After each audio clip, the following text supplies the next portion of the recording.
এই যে আশাপা, আজকে দীর্ঘদিন পরে এই যে টাঙ্গাইলে শুটিং করতেছি, আবার পুরাতন সবাই ফিরে পাইছেন, আজকে কেমন লাগতেছে আপনার? আজকে মনে করেন ভাই আমার মতো খুশি আর কেউ নাই। আজকে মনে হচ্ছে আমি একটা ঈদের দিন পালন করতেছি।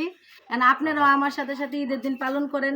অনেক দিন পরে মমতা ভাবির আমি পাইছি, মনে করেন আমার অনেক ভালো লাগতেছে। মানে আমি আগের জায়গায় ঘুরে গেছি, মানে আমি আগের মতো শুটিং করতেছি, বুঝছেন? আচ্ছা, দীর্ঘ এই যে 5-6 বছর পরে মমতা আপাকে আবার আমরা পেলাম, এটা আসলে জনগণের অনেক বড় একটা পাওয়া। সবাই কিন্তু এই ভিডিওটা দেখতেছে, এখন আপনি দর্শকের উদ্দেশ্যে কিছু বলেন। দর্শক ভাইদের কাছে একটাই কথা বলতে চাই যে আগে যেমন আমাদের গল্পগুলো সবাই ছোট বড় সবাই ভালোবাসা দিছে, মন দিয়ে ভালোবেসে সবাই গল্পগুলো দেখতেন। তো আশা করি আবার আপনাদের মাঝে সেই রূপ নিয়ে ফিরে আসতে চাই, যেন সেরকম করে আপনারা ভালোবেসে আবার বুক দিয়ে আগলিয়ে রেখে আমাদের গল্পগুলো দেখেন বা আমাদের ভালোবেসে সাপোর্ট করেন।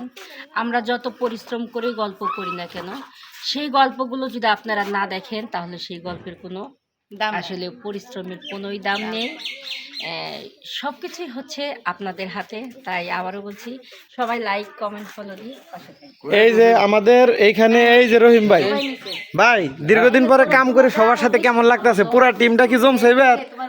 আসসালামু আলাইকুম আমার কলিজার ফেসবুক বন্ধুরা, আপনারা জানেন এর আগে এই পেজে আমি কয়েকটা সাক্ষাৎকার দিয়েছি, তো অনেকটি সাক্ষাৎকার দিয়েছি। তো সেই সঙ্গে আপনাদেরকে আমরা দাওয়াত করেছিলাম, আগাম দাওয়াত, যে এরপরে কাজ করলে ভম্বল থাকবে, নাইবেলি ভাই থাকবে। নাইবেলি ভাই অসুস্থ, যার কারণে তাকে রাখতে পারেনি, হয়তো পরবর্তীতে থাকবে। তো আমরা নতুন আর্টিস্ট, আপনাদের খুব জনপ্রিয় পরিচিত মুখ, আমাদের নারী চরিত্রে যিনি একসময় নায়িকা করতেন এবং মাদার করতেন, আমাদের মমতা ভাবি। এই যে মমতা আপা আছে, আমরা এখন নতুন শুটিং এর কাজ করতেছি। তাতে পরিচালক বিপুল খন্দকারের খুব একজন, একসময়ের অনেক কথা এর আগে কিছুটা বলছি যদিও, তো বিপুল খন্দকারের বউ আমাদের শ্রদ্ধেয় ভাবি আবার নতুন করে খুব রিকোয়েস্ট করে অনুরোধ করে আবার কাজে আনছি। তো আপনারা সবাই দোয়া করবেন, এই পেশার সাথে থাকবেন, যাতে আপনাদেরকে আগেও বলেছি নিত্য নতুন আবার সেই পুরাতন বিনোদন আপনাদেরকে উপহার দিতে পারি। আমাদের সাথে থাকবেন, ভালো থাকবেন, ধন্যবাদ সকলকে।